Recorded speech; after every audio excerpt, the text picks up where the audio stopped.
Welcome to our Valor Podcast. At kasama ko ngayon si Ate Yan. Yes. And Justin on the other side. So ngayon, we just wanted to share about what story in the Bible you have read that make an impact to you. So each of us right now, gusto namin i-share kung ano yung mga story talagang remind sa buhay namin. So the story that impacted my life in my current season is buhay ni Jonah. So ang verse na nag-impact sa akin is nasa book of Jonah chapter 1, 1-3. And then Jonah boarded the ship going to the opposite direction where God commanded him to go, where putting himself and others at risk. No, aren't we like Jonah? Sometimes, most of the time, I'm like Jonah, no? We think our plans is better than the plans of the Lord. He says, move, then we don't move because we are comfortable in the place that we are in. And then He says, wait, nagmamadali tayo. We're taking matters into our own hands. So like Jonah, I've also been stubborn. I've also disobeyed God. No, we are all work in progress. We are not perfect. There was a moment when I followed my own desire, yung flesh ko. So as a result, I ended up in pain and misery. So dramatic, pero yun yung naramdaman ko when I disobeyed God. Talagang I was in agony. Yung ganun. So however, my story, hindi siya nagtapos doon. Just like Jonah, when he acknowledged the mistake that he took, diba, God rescued him in a way and that was unexpected. Diba? Despite the fear and doubt that overwhelmed Jonah inside the belly of the whale, alam naman natin, kinain siya ng whale, diba? Yeah. He eventually found himself in the place where God wanted him to be. So the next time you find yourself in a hopeless situation, no, cry out to Jesus. Cry out. You will see that He is faithful and will provide you a way out because God is the God of exit. Amen. So God reveals His greatest truth. To boil this down, no, there is no sin too great for God to forgive, no crime too awful for God to forget, and no life too dirty for God to make new. Ang specific na ng word ng Lord na puntahan mo tong lugar na to because ayaw niya tinakbuhan opposite direction eh. Ganun yung ginawa ko eh. Kaya tuloy, diba? Kaya wag mo nang gawin ulit yun. Huwag ka na maging Jonah. Buti na hindi Jonah name niya, Justin. Praise God, diba? Praise God. Jonah is Jonah, Justin is Justin. Yes. Hallelujah. Praise God. Sa akin naman, yung sa life ni Jonah na talagang kapag tinawag ka talaga ng Lord, that is your calling. Kahit sabi mo, hindi mo kaya, hindi ko kaya yan, Lord. Hindi ako ganyan kagaling. Mag-share ka na ng word ngayong month na to. Kahit ayaw mo pa, pero may ibibigay na si Lord sa'yo eh. So, wala ka na magagawa. You have to start. Diba? You have to start your cell. You have to start kung anong ministry ka. Sasamahan ka ng Lord eh. Once na tinawag ka niya, it means sasamahan ka niya. Hindi ka naman tinawag niya na parang, bahala ka na dyan. Bumalik ka dito sa daan na to para dito ka. Yung ganon. God's plan will always prevail. Yeah, si Lord talaga mag-orchestrate pa rin sa lahat. Sobrang thankful kasi for me, it's a promotion from the Lord. Amen. Ako ang pinaka gusto ko sa story ni Jonah is that grabe yung pagmamahal talaga ng Lord. Na how many times do you reject God? How many times you avoid, you disobey, but God is God. God is still the same, showing love, grace, forgiveness. Kasi, di ba parang ayaw mo, madami ako pwedeng gamitin, Jonah. Pwedeng gawin yun ng Lord eh. Pero hindi, kasi sabi nga nyo din, di ba, na yun yung design niya kay Jonah. Tayo, di ba, despite sa pagiging disobedient, despite sa doing things na hindi dapat yung priority, ganun. Pero, grabe yung mercy, grabe yung grace, grabe yung love, grabe yung forgiveness ng Lord na papa-experience niya at tutulungan tayo na bumalik doon sa right track na yun. Kasi we are called to do that. We are designed to do that. Kahit i-delay man natin, may perfect time ng Lord, sa'yo pa rin at sa'yo pa rin yan. So, isa din sa pwede natin matutunan dito na wag mo nang i-delay. Hindi naman dapat na makain pa or maswallow ba o malamo ng whale pa si Jonah. Pero dahil sa disobedience niya, sige, magstay ka dyan sa pinili natin. So ngayon nahirapan ka patuloy. Pero wait lang. Ako din, syempre na-experience ko din yan. Praise God kasi yung promises ng Lord, yung word ng Lord, yun yung nagkikip us going. Lord, sorry, di ba? Tutuloy na. Di ba? Ganun din. Nakita din natin sa life ni Jonah na oh Lord, ito na, wala na akong ibang way, wala na akong matatakasan, wala na. So, ito na, praise God sa story ni Jonah sa buhay niya, di ba? Yeah. Ayun, sa akin naman, story ni Jesus nung nag-walk siya sa water. Yun, sa Matthew 14:22-33. Actually, we as a Christian, tayo yung humihingi kay Lord kung ano yung gustong mangyari natin or ano yung gustong ma-receive natin kay Lord. Diba? Kasi sabi dun sa verse na Peter said that, Lord, if it is you, command me to come. So, Peter is the one who asked favor from the Lord first. At sabi naman ni Jesus doon na, come. Talagang binigay. Pero, nung nag-walk na si Peter sa water, nakita niya yung malaking alon. Amen. Pero, so doon nag-start yung natakot na siya. Yung wind na yun, represent sa akin yung distraction. For me kasi, last year, I asked something from the Lord. Lord, ibigay mo sa akin to. So, binigay naman ng Lord, praise God. That time, sobrang tuwa ko, sobrang thankful ko. Pero, nung na-receive ko na yung hiningi ko kay Lord, biglang inalaw ko yung distraction na pumasok sa lifestyle ko, yung sa routine ng buhay ko na naging busy ako sa work. Umabot sa time na hindi na ako nakakapag-soaking sa Lord, hindi na ako nakapag-meditate sa word niya.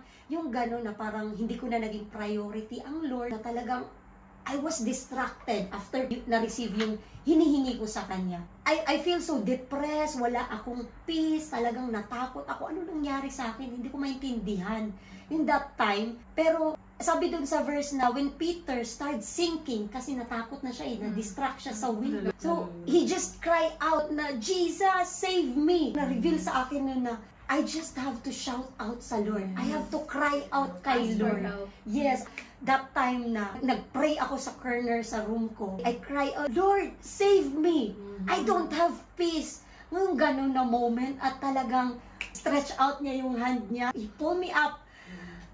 At nahimasmasan ako that time at na-realize ko, grabe, ayaw ko maging Peter in that situation. But praise God kasi nandun yung verse, hindi siya hinayaan ni Jesus na mag-sink lang. When I shouted, Jesus, save me. So Jesus started to pull me up when I started this kind of distraction sa life. We as a Christians, when we stop looking to Jesus, talagang we will be distracted. We quickly to sink talaga. Sometimes we get overwhelmed about sa life. Life is full of storms, big storms in our life that will destroy us.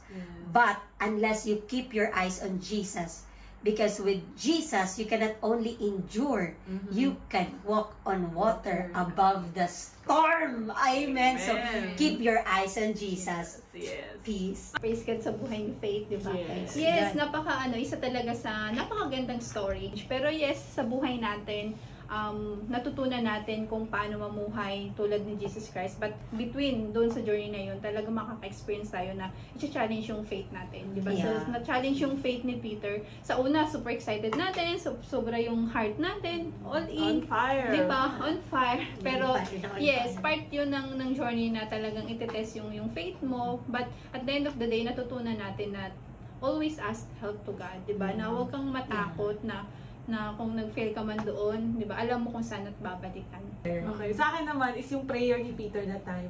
Lord, save me. One of the sincere and most short prayer na naaalala ko, di ba? Hindi naman sa prayer kasi akala nila na dapat ganito, fancy na, di ba, mahaba. Pero that reminds me na no, it's the matter of your heart. Yes. Yung puso mo, anong sigaw ng puso mo at the moment.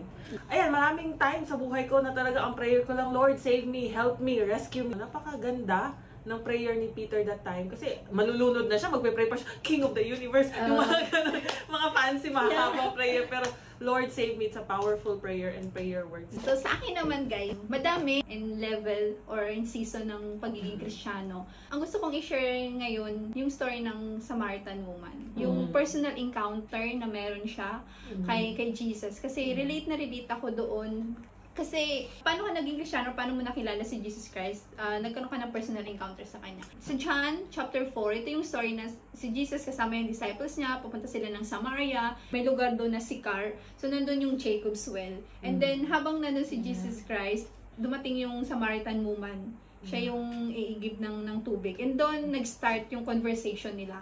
And sa start ng conversation nila yun, although sa una, hesitant yung Samaritan woman. Na-break yung eyes, open yung heart niya, at nagkaroon ng impact yung time na yun sa buhay niya. Maintindihan ko dun yung freedom kasi considered as unclean siya, an outcast, pero naunawaan niya yung encounter na meron siya na napaka-special with Jesus Christ. Kaya after nun talagang nandun yung joy niya, nandun yung heart niya to share who is Jesus sa buhay niya at yung time niya. Bilang isang Kristiyano na nakakilala kay Christ, di ba? Nandun din yung heart ko to share the gospel. Papakita kung ano yung ginawa niya sa buhay ko. And then, at I believe mag-continue yun throughout. Ganun lang. Yun lang naman. Ayan, thank you, Ate Yan.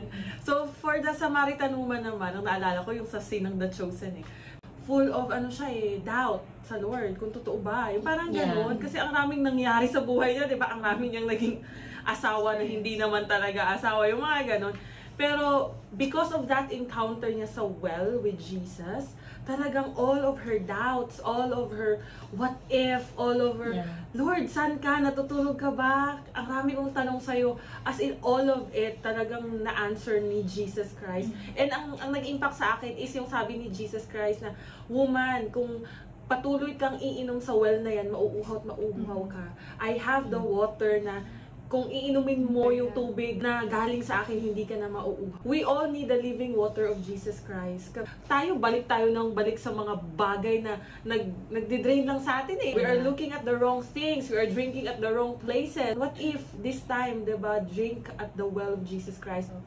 Actually, yun din nasa isip ko. Kasi kagabi pala, nung nag-worship ako, I want to drink the living water that comes from you alone, Lord. Siyempre, gagawa ako ng another revelation sa akin that time na talagang, di ba, sabi ni Jesus doon na may imimit siya doon. Di ba, na talagang, nung panahong we are saved, kilala na encounter natin si Jesus, na talagang, it's not an accident.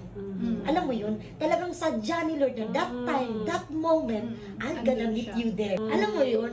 And then, when that time that we meet Jesus, na talagang sobrang excited tayo, sobrang punong-puno tayo na, Lord, grabe, ganun ka pala nagpakamatay sa cross. Di ba, paglabas natin ng encounter na talagang excited tayo, excited tayo mag-share sa Word of God. Pero, syempre, hindi naman tayo parating ganon. Naging Peter tayo. Na-distract. Jonah.